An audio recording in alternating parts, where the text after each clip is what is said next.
નમસ્કાર વિદ્યાર્થી મિત્રો, ધોરણ 12 વિષય એસપી. આજનું આપણું ચેપ્ટર છે ચેપ્ટર નંબર 5, પહેલા સેક્શનનું ઈ કોમ્યુનિકેશન. વિદ્યાર્થી મિત્રો, આ ચેપ્ટરની અંદર પ્રવેશ કરીએ એની પહેલાં સૌ પ્રથમ તમને ઈ કોમ્યુનિકેશન વર્ડ વિશે સમજૂતી આપી દઉં.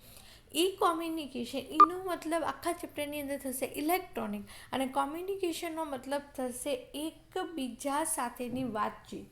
સિમ્પલ ભાષાની અંદર કહું તો કોમ્યુનિકેશન એટલે એકબીજા સાથેની વાતચીત, કે મારે સામેવાળા વ્યક્તિ સાથે કેવી રીતના વાતચીત કરવી, સામેવાળા વ્યક્તિને કેવી રીતના સમજવું, એ મને કેવી રીતના સમજે, આની જે સ્કિલ હોય ને એને કહેવાય કોમ્યુનિકેશન.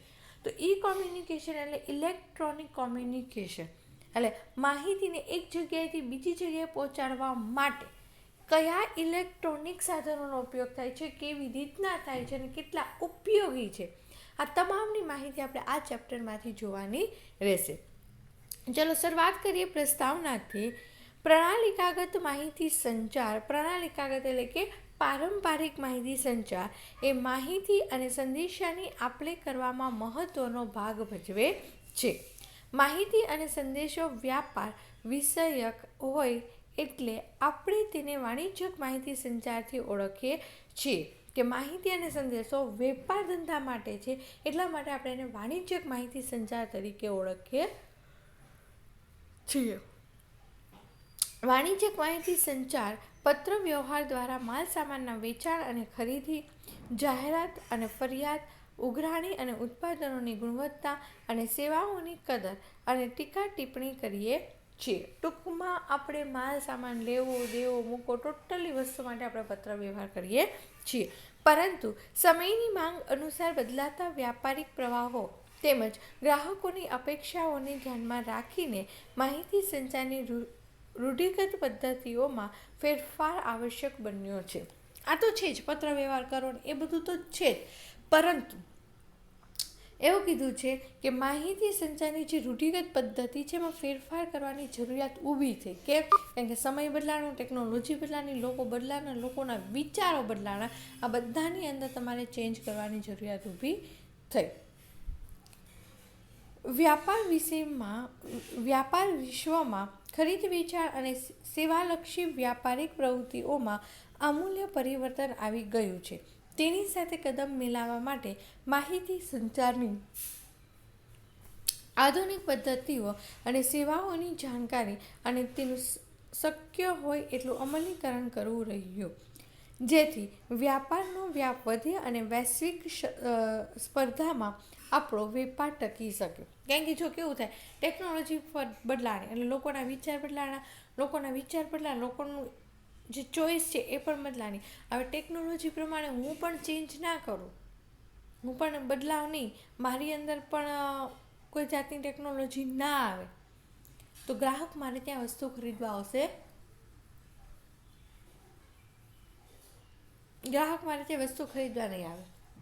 પ્લસ શું થશે, હું જે કંઈ પણ કોમ્પિટિશન ચાલે છે માર્કેટિંગની અંદર, એ કોમ્પિટિશનમાં હું શું કરીશ, ટકી નહીં રહું. એટલે મારે કોમ્પિટિશનમાં ટકી રહેવું છે, મારા વેપારનો વિસ્તાર વધારવો છે, તો મારે જરૂરિયાત પ્રમાણે બધા ફેરફાર કરવા પડે.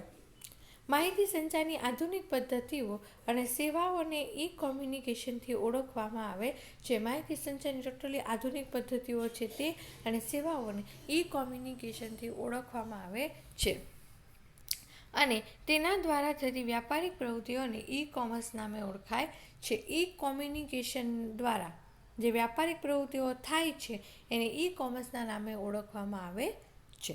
ચલો ત્યાર પછી જુઓ, આગળ આપેલું છે ઈ કોમ્યુનિકેશનનો અર્થ અને સમજૂતી. જો શું કહે છે તે ઇલેક્ટ્રોનિક માધ્યમો અને ઉપકરણોના ઉપયોગ દ્વારા થતા માહિતી સંચારને ઈ કોમ્યુનિકેશન તરીકે ઓળખવામાં આવે છે. ઈ કોમ્યુનિકેશન તમને અહીંયા અર્થ આપેલો છે કે ઇલેક્ટ્રોનિક માધ્યમો અને ઉપકરણો દ્વારા થતા માહિતી સંચારની આપ-લેને ઈ કોમ્યુનિકેશન તરીકે ઓળખવામાં આવે છે.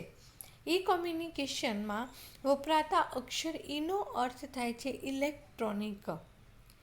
ઈ કોમ્યુનિકેશનમાં માહિતીની આપ-લે માટે કોમ્પ્યુટર, લેપટોપ, મોબાઈલ ફોન જેવા ઉપકરણો દ્વારા ઇન્ટરનેટની મદદથી ઈમેલ, વિડીયો અને ટેલિકોન્ફરન્સિંગ ટેલિવિઝન નેટવર્ક કે ઓનલાઈન સેવાઓનો ઉપયોગ કરવામાં આવે છે. આ બધા શું છે, તમને ઇલેક્ટ્રોનિક માધ્યમો આપેલા. કેટલા એટલા ઇલેક્ટ્રોનિક માધ્યમો છે, આના દ્વારા તમે માહિતી સંચારની આપ-લે કરી શકો છો. કોઈપણ વ્યાપારિક પેઢી અથવા મોટા ધંધાકીય એકમોના આંતરિક અને બાહ્ય પ્રકારના માહિતી સંચારમાં ઈ કોમ્યુનિકેશનનો વ્યાપ અને પ્રભાવ વધ્યો છે. કોઈપણ લેવલ લઈ લો ત્યારે ઈ કોમ્યુનિકેશન ફાસ્ટ એવું ચાલે છે. સરકારી કચેરીઓ હોય, નિગમો હોય, નાણાકીય કે શૈક્ષણિક અને સેવાભાવી સંસ્થાઓ પણ ખૂબ જ ઝડપથી ઈ કોમ્યુનિકેશન અપનાવવા માંડ્યા છે. બધું કેવું છે, ઝડપથી બધી ટેકનોલોજી એક્સેપ્ટ કરવા લાગ્યા છે. ઈ કોમ્યુનિકેશનના કારણે માહિતી સંચારની પ્રક્રિયા ખૂબ જ ઝડપી, વ્યાપક, ઓછી ખર્ચાળ અને વૈશ્વિક સ્તરે પહોંચી ગઈ છે. માહિતી સંચારની પ્રક્રિયા કેવી થઈ ગઈ છે, ઝડપી પણ થઈ ગઈ છે, વ્યાપક એટલે એનો વિસ્તાર પણ વધ્યો છે અને ઓછી ખર્ચાળ, એટલો બધો ખર્ચ પણ લાગતો નથી અને વૈશ્વિક સ્તરે એટલે વિશ્વના લેવલ સુધી પહોંચી ગઈ છે. તો આ છે આપણું ઈ કોમ્યુનિકેશન.